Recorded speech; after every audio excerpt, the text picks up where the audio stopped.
赵东到屋，陈秀正在和陈母说话，看到他进来，两人都站了起来。赵东掏出单据递给陈秀，说道：“今天卖鱼的单子，胖子要晚上走车以后才能结算，明天再过去结账吧。”陈秀反复地看着手里写着1372.7的单据，真卖了这么多呀？娘他们回来说，我还有点不敢相信呢。东子现在认干又运气好，你们要住新房，又有了大船，可得好好过，以后呀，就都是好日子。明天结账，上完粮给爹、大哥、大姐夫一人100。今天卖的鱼有不少是他们手抛网捞上来的，都是一家人多少的，别挑我。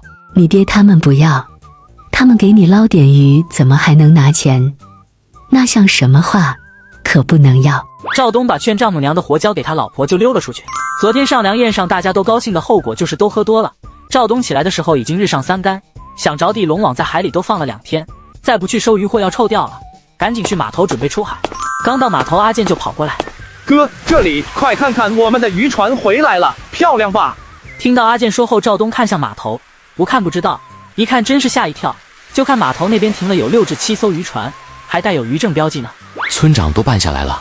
是啊，今天早上村长让我们一起去开回来的，没有出海，还会开船的。村子里就我们几个，大哥、二哥我们都办好手续了，这里面有我一艘铁皮船哦。哥，以后咱们又可以一起出海捕捞了。阿健是真高兴，这话说起来就没完，笑着又说：“嫂子刚刚给我们都买鞭炮放了，你看见那边红彤彤的一大片了吗？都是嫂子给我们买的鞭炮放的。”你自己买的铁皮船？不是啊，村长说要我们自己组队，2人合伙买，不然铁皮船不够分的。我和大刚哥一起买的，大哥、二哥一起买的。那你们怎么还钱？这个村长说了，信用社贷款年限是2年，我们也是2年之内还上就行。这渔船买的没有哥你的那个合适呢，你一会看看就知道了。我们的铁皮船比你的旧，机器也不全，还要2600呢。哥，你买的铁皮船真是占大便宜了。赵东来到这批铁皮船边上，那说什么也要上去看看了。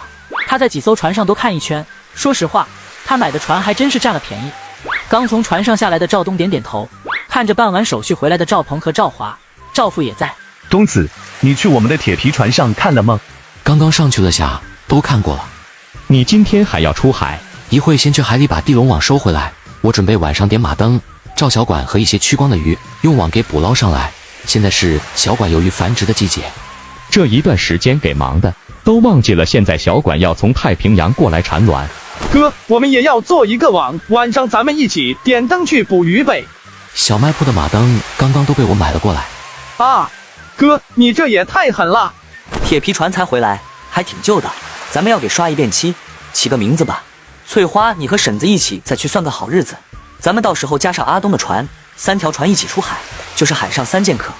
哎，那今天不能一起和我哥去赚大钱了啊！哥，你是不是帮我们一起给船刷漆？就是，东子别偷懒，一起干活。他原本想交代一下就走的，这回也不用走了，留下干活吧。